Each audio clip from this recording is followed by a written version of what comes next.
दीदी अमावस्येला ना खूप त्रास होतो. काय करावं बरं अमावस्येला? आणि अमावस्या पौर्णिमा आली की हा त्रास का होतो? असे बरेच फोन मला येतात. आता का अमावस्या आणि पौर्णिमेला त्रास होतात?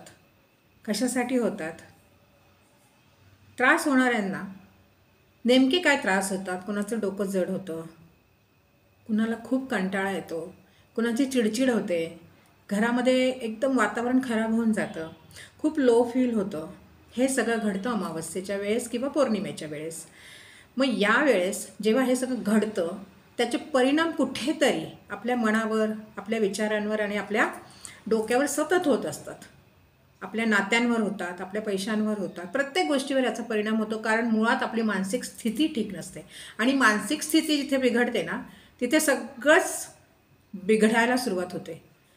तर मंडळी, मिस्टिकल एरामध्ये माझ्या सर्व लाडक्या व्ह्यूअर्सचं अगदी मनापासून स्वागत आहे. कसे आहात? छान असाल, मस्त असाल आणि माझे व्हिडिओ पाहत असाल. पण हा व्हिडिओ तुम्हाला शेवटपर्यंत पाहायचा आहे. आवडल्यावर लाईक करायचा आहे आणि शेअरही करायचा आहे. बरेच जणांपर्यंत हे विषय पोहोचले पाहिजेत. बरेच जणांना माहीत नसतात. आपल्याला नेमका त्रास कशाने होतो आधी मुळात हेच कोणाला माहीत नसतं. बाबा भांडणं होतात, घरामध्ये चिडचिड होते, बायको चिडचिड करते, नवरा चिडचिड करतो, मुलं ऐकत नाहीत, है ना, सासूबाई मला त्रास देते, सासरेच अजिबात ऐकत नाहीत, असे बरेच गारहाणी असतात. पण ती कशामुळे होतात? मुळात कारण बरेच जणांना माहीत नसतं. काही जणांना ऐकिवातात पण नसतात या गोष्टी. काही जण अमावस्या पौर्णिमेवर विश्वासही ठेवत नाहीत. पण या सगळ्याचं मूळ असतं ना ते कुठेतरी ते नेमकं असतं, बसलेलं असतं, रुतलेलं असतं. आणि त्याचं कारण आज मी घेऊन आलेली आहे.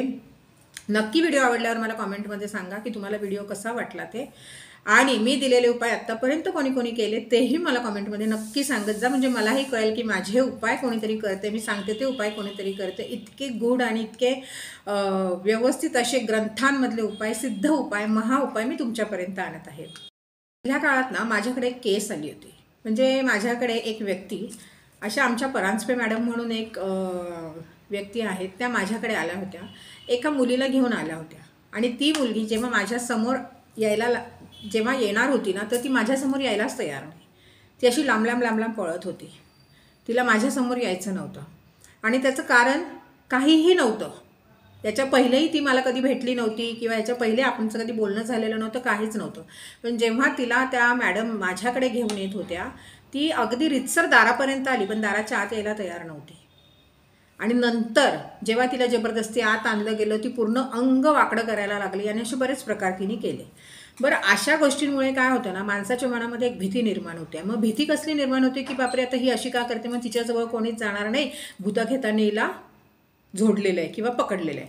बरं, भूतखेतं हे पकडतात, झोडतात, पण हे अशी उगाचच येतात का? उगाच कोणीच येत नाही, नाही का?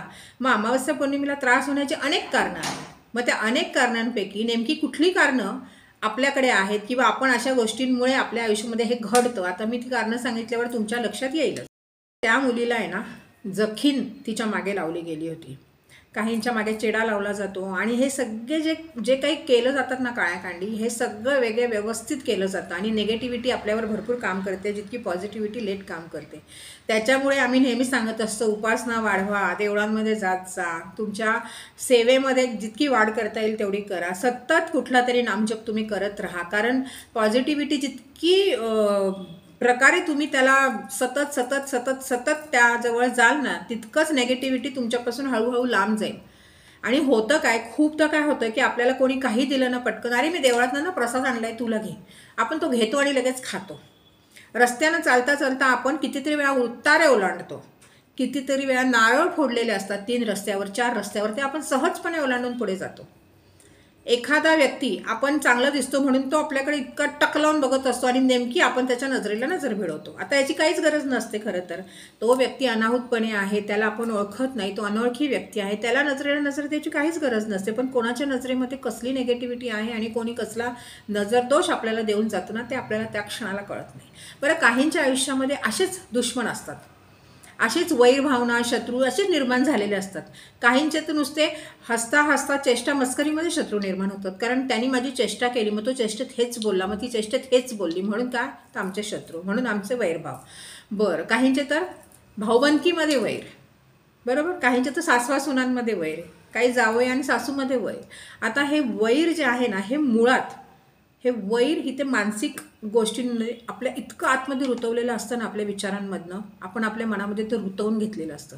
आणि या गोष्टींमुळे ना आपल्या मनामध्ये ना वाईट विचार होणं चालू होतं. आणि जेव्हा वाईट विचार चालू होतात ना, तेव्हा मी याला दाखवीनच आणि मी याला संपवीनच, मी याला बरबाद करीन, अशा ज्या गोष्टी एखादा करायला लागतो ना, तेव्हा तो नको असलेल्या कुठल्या तरी मठ्ठ माणसाकडे जातो आणि तिथं तंत्रमंत्र, काळी जादू वगैरे हे सगळे प्रकार करून घेतो आणि समोरच्याला त्रास होईल त्या पद्धतीने तो ते सगळं करतो. आता खूपदा जे मी सांगितले, हे काही मी तुम्हाला सिम्पटम्स सांगितले की अमावस्या पौर्णिमेला तुम्हाला त्रास का होतात. एक तर अमावस्येचा जी ऊर्जा आहे ना, ही फार लो ऊर्जा आहे, ही थोडीशी नेगेटिव्ह ऊर्जा असते, पण कुठेतरी ती पॉझिटिव्ह पण असते, कारण लक्ष्मीचा वार आहे. अमावस्येला आपण लक्ष्मीची पण पूजा करतो. त्याच्यामुळे मंडळी आहे ना, अमावस्याला नेहमी असा विचार नका करू की अमावस्येला मला त्रास होणार, पौर्णिमा आली आम्हाला त्रास होणार. पौर्णिमा तर नेहमी चांगलीच असते, पण तरीही कुठल्याही पद्धतीने बाबा ह्या गोष्टींचा मला त्रास होतो किंवा ही गोष्ट आता हा दिवस आला मला त्रास होणार आहे, तो दिवस आला मला त्रास होणार आहे, हे आधी तुम्ही तुमच्या मनामध्ये बिंबवणं सोडून द्या. कारण जेव्हा तुम्ही ह्या गोष्टीला मनामध्ये धरून बसताना ते हृदयात जाऊन बसतं आणि हृदयातून आणि डोक्यातून ते तुमच्या सबकॉन्शियस माइंडमध्ये एकदम जाऊन फिट होऊन जातं आणि मग नंतर त्या गोष्टी तुम्हाला त्रास द्यायला चालू करतात. तर जितकं शक्य होईल ना तेवढं तुम्ही हे विचारातनं पहिले काढा. विचारातनं काढल्यानंतर जे काही उपाय असतात ना, ते तुमच्यावर काम करतील. तर त्यामुळे जेव्हा जेव्हा असे विचार येतात ना, झटकून टाका. तिथे अशी फुली मारा की हा विचार खोटा आहे, हा विचार कधीच खरा होणार नाही. त्या क्षणावर तिथे फुली मारून टाका. कारण विचारांमध्ये नेहमी भरपूर ताकद असते. जो विचार करता तो घडायला वेळ लागत नाही, कारण नेगेटिव्ह विचार खूप लवकर घडतात. त्याच्यामुळे मी सांगते मंडळी की अजिबात नेगेटिव्ह विचार करू नका. तुम्हाला त्रास होतोय, ज्याला त्रास होतो ना त्याला कळतं की आपल्याला काय त्रास होतो. कोणी कितीही काहीही करू दे, तुमच्या लक्षामध्ये जर असेल, तुमच्या डोक्यात असेल की ही व्यक्तीच मला त्रास देते, तर मी खूप सुंदर असा उपाय सांगणार आहे. त्याच्यावर एका कागदावर त्या व्यक्तीचं नाव लिहायचं, म्हणजे पिटिशन तयार करायचं. याला पिटिशन म्हणतात. तुम्ही नाव लिहायचं त्या कागदावर आणि एक व्यक्ती असेल तर एका व्यक्तीचं, अनेक व्यक्ती असतील तर अनेक व्यक्तींचं त्या पिटिशनवर नाव लिहायचं. एक बाऊल घ्यायचा काचेचा, त्याच्यामध्ये मीठ ठेवायचं, जाडं मीठ ठेवल्यानंतर ते पिटिशन जे तुम्ही लिहिलेलं आहे ना, त्याला असं व्यवस्थित घडी करायचं. ते त्या याच्यावर ठेवून द्यायचं, बाऊलवर, त्या मिठावर ठेवायचा तो बाऊल, पिटिशन. त्याच्यानंतर काय करायचं, एक लिंबू घ्यायचं आणि ज्या व्यक्तीने तुमच्यावर काही केलं असं तुम्हाला जेव्हा वाटतं, तेव्हा त्या व्यक्तीला आठवून त्या व्यक्तीने जे काही केले ते त्याच्याकडे परत जाऊ दे आणि त्याच्या आणि माझ्यामध्ये एक पडदा येऊ दे, तो व्यक्ती मला विसरून जाऊ दे, इतकं म्हणून ते लिंबू त्या याच्यावर तुम्हाला पिळायचं आहे. त्या कागदावर तुम्हाला ते लिंबू व्यवस्थित पिळायचं आहे. आता ते लिंबू पिळून झाल्यानंतर तो जो कागद आहे ना, त्याला घ्यायचं आणि आग लावायची त्या कागदाला आणि तो मिठावरच ठेवायचा. परत तो कागद जाळायचा आहे थोडक्यात. जेव्हा ती राख त्या मिठावर राख तयार होते ना, तर ते पूर्ण उचलून तुम्हाला कचऱ्यामध्ये फेकून द्यायचं आणि तो कचरा घराच्या बाहेर त्या दिवशी ठेवायचा आहे. तर हे करताना जेव्हा तुम्ही मानसिक जे काही तुमच्या आतमध्ये दुर्बलता चालू असेल ना, तितकीच प्रबलतेने त्या व्यक्तीला ते सांगण्याचं एक धाडसही ठेवा की जो व्यक्ती माझ्यासाठी हे करतोय ना, त्याच्याकडे परत जाऊन त्याच्या माझ्यामध्ये एक शास्त्र सांगतं की उपायांनी कुठलाही उपाय केला ना, तर आपण आपलं नशीब बदलवू शकतो, येणाऱ्या संकटांना सामोरं जाऊ शकतो. त्याच्यामुळे कुठलाही उपाय करताना ना, तुम्ही त्याच्यावर पूर्ण विश्वास ठेवून उपाय करायचा आहे. पूर्ण विश्वासाने उपाय केल्यानंतर त्याची प्रचिती आणि त्याची फळं तुम्हाला लगोलग दिसायला लागतील. आणि जेव्हा या गोष्टी तुम्ही करता त्यावेळेस मनोमन तुमचा हा विश्वास हवे की मी हे जे केलं आहे ना, हे योग्यच आहे आणि आता मला त्याची प्रचिती फटाफट येणं चालू होणार आहे. हळूहळू येईल, बघूया येईल, केलं तर आहे, होतंय की नाही, या गोष्टींचा विचार करणं सोडून द्यायचं, तरच माझे उपाय करा. नाही तर अजिबात उपाय करू नका. जे उपाय मी देणार आहे त्यातले सगळेच केले पाहिजे असं नाही आहे, पण जो तुम्हाला सहज आणि सुलभ आणि व्यवस्थितरित्या करता येईल ना, तोच उपाय तुम्हाला करायचा आहे. दुसरा खूप खास उपाय आहे. तो उपाय आहे, तुम्हाला काशाची वाटी माहीत आहे. काशाच्या वाटीमध्ये गोडं तेल घ्यायचं. काशाच्या वाटीमध्ये गोडं तेल घेतल्यानंतर दोन्ही हातामध्ये ती वाटी पकडायची, त्याच्यामध्ये स्वतःचा चेहरा पाहायचा आणि 1.25 मीटर काळा कपडा आणि ₹1.25 हे बरोबर घ्यायचं. ते घेऊन एखादा काळा भिकारी, म्हणजे ज्याचा कलर थोडा काळा असेल, त्याला शोधायचं भिकारी, त्याला ते दान करायचं. आणि जर त्याला तो नाही दिसला, तो नाही भेटला तरी हरकत नाही. तुमच्या आजूबाजूला नदी असेल किंवा समुद्र असेल ना, तिथे जायचं, तिथे ते ठेवायचं सगळं. ते ठेवल्यानंतर मनोमन तिथे जाईपर्यंत हाच भाव हवे की माझ्यावर जी काही पनवती आहे किंवा माझ्या आयुष्यामध्ये जे काही गोंधळ चालू आहे, माझ्या आयुष्यामधले गोंधळ हे पूर्णपणे थांबले पाहिजेत. आणि ते थांबलेच आहे. हा उपाय मी करत आहे, यामुळे माझ्या आयुष्यातले सगळे गोंधळ हे बंद होणार आहेत. या विश्वासाने तो उपाय तुम्ही करताय आणि ते सगळं तुम्ही तिथे ठेवणार आणि डायरेक्ट घरी येणार. मागे जराही न वळून पाहता तुम्हाला घरी यायचं आहे. उपाय करताना तुम्हाला हे लक्षात ठेवायचं आहे की शनिवारी अमावस्येला, म्हणजे शनी अमावस्येला तुम्हाला हा उपाय करायचा आहे. घरी आल्यानंतर हातपाय वगैरे धुवून आंघोळ करून, ज्याला आंघोळ करायला जमणार नाही त्यांनी हातपाय धुवून देवासमोर उभे राहून उदबत्ती लावावी, कपाळाला तिथलं कुंकू लावावं.